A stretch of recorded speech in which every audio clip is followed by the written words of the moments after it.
انشاءاللہ العزیز یہی گھڑی ہے کہ جب آپ کا ہاتھ اٹھے گا اللہ کے سامنے، آپ کا سر جھکے گا اللہ کے سامنے، اور جو بھی دعا مانگو گے اس وقت قبول ہوگی انشاءاللہ۔ ایک ہی شب میں آپ کے تمام زندگی کے جو حاجات پورے نہیں ہو رہے تھے ایک شب میں پورے ہوں گے انشاءاللہ۔ پورے نہ ہوئے تو میں واٹس ایپ نمبر دے دوں، پھر مجھ سے رابطہ کریں انشاءاللہ۔ اسی رات میں آپ کی دعا قبول ہو جائے گی، اور ایسی حاجت جو آپ کو ایسا نظر آ رہا ہو کسی بھی حالت میں پورا نہیں ہو سکتا، ناممکن ہے، وہ بھی ایک ہی اسی رات میں انشاءاللہ پورا ہو جائے گا۔ یہ وظیفہ ہر وقت ہو سکتا ہے، ہر وقت یہ ان کی کوئی حاجت پوری ہو، اللہ کی قسم اگر ان کے دل کو میری وجہ سے کوئی خوشی حاصل ہو جائے، اس سے میرے لیے اور خوشی کی کوئی سی بات ہوگی، اللہ مجھ سے خوش ہوگا۔ لیکن آپ کی کوئی حاجت ایسی ہے جو پوری نہیں ہو رہی، آپ کی کوئی ایسی حاجت ہے جو ناممکن نظر آ رہی۔ اللہ وکفا وسلام علی عبادہ الذین اصطفی، اما بعد فاعوذ باللہ من الشیطان الرجیم، بسم اللہ الرحمن الرحیم۔ السلام علیکم ورحمۃ اللہ وبرکاتہ۔ پیارے بھائیو بہنوں، شعبان کا مبارک مہینہ جاری ہے، فائدہ اٹھائیں۔ جنہوں نے فائدہ اٹھایا ان پر بھی وقت گزر گیا، جو اس سے فائدہ نہیں اٹھا رہے ان پر بھی گزر جائے گا۔ رمضان آ رہا ہے، رمضان کی تیاری کریں۔ شب برات بھی آ رہا ہے، شب برات جو کہ بہت ہی عظیم الشان شب ہے، جس میں مسلمانوں کی مغفرت ہوتی ہے۔ تو اس رات کو ویسے ہی آپ نے عبادت کرنی ہے، عبادت اس میں ثابت ہے۔ دن کو روزہ 15 شعبان کو، اور اس کی شب جو ہے نا 14 اور 15 کے درمیان جو شب ہوتا ہے 15 شعبان، اس کو عبادت۔ یہ دو باتیں ثابت ہیں۔ روزہ تو ویسے ہی ایام 20 کے روزے مستحب ہیں نا، یعنی ہر مہینے 13ویں 14ویں اور 15ویں کے روزے مستحب ہیں، تو وہ بھی اسی میں آتا ہے 15، تو 15 کو روزہ بھی رکھے تو بہتر ہوگا۔ اور خاص کر عبادت تو ثابت ہے نبی کریم صلی اللہ علیہ وسلم سے۔ اس رات شب برات میں، یعنی آزادی کی رات، لوگوں کو آزادی ملتی ہے جہنم سے۔ بنو کلب کی جتنی حدیث میں آتا ہے کہ بنو کلب کی جتنی بکریاں ہیں ان پر جو بال ہیں ان کے مطابق، ان کے تعداد کے مطابق اللہ تعالیٰ مسلمانوں کی مغفرت فرما دیتے ہیں۔ بنو کلب کی بہت مشہور ہے کہ وہ بہت زیادہ بکریاں تھیں، تو ان پر کتنے بال ہوں گے۔ تو اچھا موقع آ رہا ہے، ہاتھ معاملات ٹھیک کریں، اور انشاءاللہ اس رات میں اللہ تعالیٰ پر اپنے آپ کو بخشا لیں۔ ہم ایسا کام کریں، عبادت کریں، توبہ کریں، اپنے گناہوں پر روئیں، اللہ تعالیٰ سے توبہ کریں، انشاءاللہ ہمیں اللہ تعالیٰ معاف فرما دے گا۔ اللہ بہت مہربان ہے۔ اب اسی رات میں عبادت تو ویسی کرنی ہے، تو اس کا ایک آسان سا وظیفہ دیتا ہوں، جو آپ نے سال ہر سال سے دعائیں مانگی، حاجات کے لیے وظائف بھی پڑھے ہوں گے، لیکن آپ کی کوئی حاجت ایسی ہے جو پوری نہیں ہو رہی، آپ کی کوئی ایسی حاجت ہے جو ناممکن نظر آ رہی، تو صرف اسی رات میں میرے خیال میں 1 گھنٹہ بھی نہیں لگے گا اس پر۔ یہ وظیفہ کریں اور انشاءاللہ آپ دیکھیں کہ کس طرح آپ کی جو حاجت ہے وہ پوری ہو جائے گی ایک ہی رات میں انشاءاللہ۔ اجازت عام ہے، کوئی بھی اجازت نہ مانگا کرے۔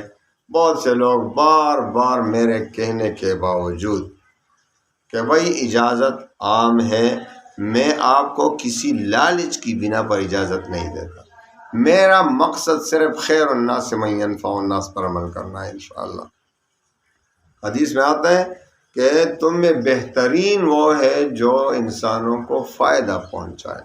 اگر میری وجہ سے میرے کسی بھائی، میرے کسی بہن کو فائدہ پہنچے، ان کی کوئی حاجت پوری ہو، اللہ کی قسم اگر ان کے دل کو میری وجہ سے کوئی خوشی حاصل ہو جائے، اس سے میرے لیے اور خوشی کی کوئی سی بات ہوگی۔ اللہ مجھ سے خوش ہوگا، اور میں مسلمانوں کو خوش دیکھنا چاہتا ہوں۔ میں مسلمان بھائی بہنوں کو خوش دیکھنا چاہتا ہوں کہ کوئی بھی خفا نہ رہے، غمگین نہ رہے، پریشان نہ رہے۔ اور آج کل تو مسلمانوں پر پریشانی بہت زیادہ ہے۔ سب لوگ چونکہ ہمارے اعمال ہیں نا، اعمال ہی کی وجہ سے ہم پریشان ہیں۔ یاد رکھیں، اعمال ٹھیک ہو جائے تو سب کچھ ٹھیک ہو جائے گا۔ یہ آپ کے پاس کچھ بھی نہیں ہوگا لیکن اطمینان سکون ہوگا۔ ابھی سب کچھ ہوگا بھی اطمینان نہیں، سکون نہیں ہے، گناہوں کی وجہ سے۔ تو میرے بھائیوں بہنوں، آپ مجھے غلط نہ سمجھیں، میں صرف آپ کی خوشیوں کے لیے وقت دیتا ہوں، ورنہ میرے پاس ایک منٹ بھی فالتو نہیں۔ میں اتنا مصروف ہوں، مدارس ہیں الحمدللہ، انٹرنیشنل ختم نبوت موومنٹ ختم نبوت کے لیے کام کرنا ہے، ساتھ ہی بہت سے لوگ آتے ہیں علاج معالجے کے لیے۔ میرے پاس بالکل ٹائم نہیں، مسجد بھی ہے، بہت سے امور میرے اوپر ہیں، اللہ تعالی ہمارے وقت میں برکت ڈال دے۔ لیکن میں صرف آپ کی خوشیوں کے لیے کہ کسی مسلمان سے کہ اگر مجھ سے خوشی مل جائے، خیر الناس من ينفع الناس میں آ جائے تو انشاءاللہ۔ تو اجازت عام ہے، ہاں اجازت میں بار بار آپ کو کہتا ہوں کہ اجازت کے لیے نماز شرط ہے۔ میرے بھائیوں بہنوں، دل سے کہتا ہوں، اگر کوئی نماز نہیں پڑھتا تو اس کا تو اسلام میں کوئی حصہ ہی نہیں ہے۔ اس کا وظیفہ کیا کام کرے گا؟ نماز نہیں پڑھتے بہت سے لوگوں کو میں نے دیکھا، یہ میں کیوں بار کہتا ہوں، بہت سے لوگوں کو میں نے دیکھا ہے کہ اتنے بڑے بڑے تسبیحات میں لیے کرتے ہیں، کاؤنٹر بھی ہر وقت ذکر و اذکار وظائف پڑھتے ہیں دنیا کے لیے نا، لیکن نماز کی پابندی نہیں کرتے۔ ویسے یہ وظیفے خود اثر کرتے ہیں یا اس میں کوئی اثر ڈالے گا؟ مجھے ذرا جواب آپ سے چاہیے۔ وظیفے میں اثر کون ڈالے گا؟ میرا اللہ، تیرا اللہ، کائنات کا اللہ۔ اور جب آپ کائنات کے اللہ اپنے رب کو ناراض کر رہے ہیں، اس کا حکم ہے وَأَقِيمُوا الصَّلَاةَ وَأَقِيمُوا الصَّلَاةَ وَأَقِيمُوا الصَّلَاةَ، 700 بار قرآن عظیم میں فرمایا ہے، کم و بیش۔ نماز قائم کرو، نماز قائم کرو، نماز قائم کرو۔ آپ نماز نہیں پڑھیں گے اور وظائف پڑھیں گے تو وظیفے میں اثر کون ڈالے گا؟ اللہ کو راضی کریں، سب سے بڑا وظیفہ تو یہی ہے۔ ہمارا سب سے بڑا وظیفہ اللہ کی قسم یہ ہونا چاہیے کہ ہم اللہ کو راضی کریں۔ اللہ راضی ہو جائے گا تو سب کچھ آپ کا ہے، کیونکہ یہ آسمان و زمین، یہ کائنات کس کے ہیں؟ یہ اللہ کے ہیں۔ جب ہم اللہ کے ہو جائیں تو یہ سارے ہمارے۔ تو نماز پڑھا کریں، آپ کو اجازت ہے، اور انشاءاللہ ایک ہی شب میں آپ کی ساری خواہشات پوری ہو جائیں گی، اگر میرے کہنے کے مطابق ہدایات پر عمل کرتے ہوئے آپ یہ وظیفہ پڑھیں گے۔ ایک ہی شب میں آپ کے تمام زندگی کے جو حاجات پورے نہیں ہو رہے تھے، ایک شب میں پورے ہوں گے انشاءاللہ۔ پورے نہ ہوئے تو میں واٹس ایپ نمبر دے دوں، پھر مجھ سے رابطہ کریں، لیکن ہدایات پر عمل کرتے ہوئے۔ اور دوسری بات یہ کہ رزق حلال کی طلب کریں، حرام مال سے بچیں۔ بھائی جس کے پیٹ میں حرام پڑا ہو اس کی دعا قبول نہیں ہوگی، یاد رکھیں۔ احمد علی لاہوری رحمۃ اللہ علیہ فرماتے تھے کہ جس نے میرے ساتھ 40 دن گزارے، میرے ساتھ 40 دن گزار دے اور میرے کہنے کے مطابق، میری ہدایات کے مطابق وہ کھانا بھی کھائے 40 دن میں، اور اس کے دل میں نور پیدا نہ ہو تو میرا نام بدل دے۔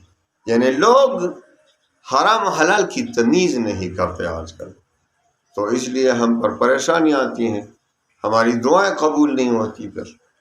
تو رزق حلال کی طلب، نماز کی پابندی، ٹھیک ہے کریں گے نا انشاءاللہ، وعدہ ہے، چلو ٹھیک ہے انشاءاللہ وعدہ کر لیا۔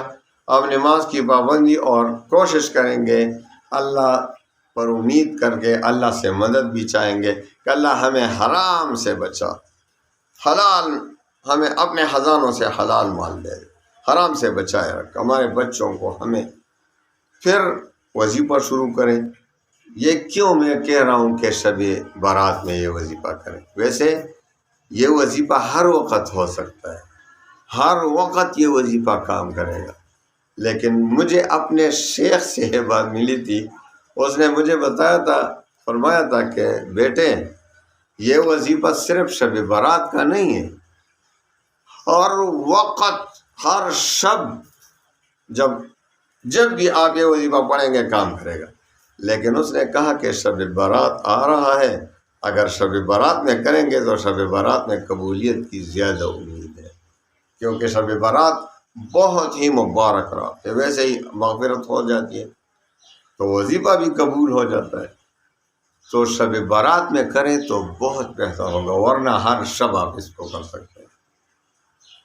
شب برات میں کریں تو کروڑہا اس کے اثرات بڑھ جائیں گے، کیونکہ وہ مبارک شب ہے۔ ویسے آپ ہر رات کو زندگی کے کسی بھی موڑ میں یہ وظیفہ کر سکتے ہیں اور وہی کام کرے گا انشاءاللہ۔ وظیفہ اللہ پر اعتماد کریں، یقین کامل کے ساتھ ہو۔ میں بار بار کہتا ہوں اللہ پہ شک نہ کریں۔ حدیث قدسی میں آتا ہے کہ اللہ تعالیٰ فرماتے ہیں کہ میں اپنے بندوں کے ساتھ اس کے ظن کے مطابق، گمان کے مطابق معاملہ فرماتا ہوں، جس طرح مجھ پر گمان رکھے گا میں اسی کے مطابق کروں گا۔ تو اب اللہ تعالیٰ پر اعتماد کامل کے ساتھ، یقین کامل کے ساتھ وظیفہ پڑھیں گے کہ اللہ ہماری دعا قبول کرے گا، اور وظیفے کا تلفظ ٹھیک ہو، بس آپ وظیفہ شروع کریں۔ شب برات کو کرنا چاہیں تو بہتر، شب برات آ رہا ہے ویسے وہ کریں انشاءاللہ۔ شب برات میں عبادت تو ویسی کرنی ہے۔ سب سے پہلے 2 رکعت صلاۃ حاجت کے پڑھیں۔ صلاۃ حاجت، پہلی رکعت میں سورہ فاتحہ کے بعد 11 بار سورہ کافرون، دوسری رکعت میں سورہ فاتحہ کے بعد 11 بار سورہ اخلاص، قل هو اللہ احد۔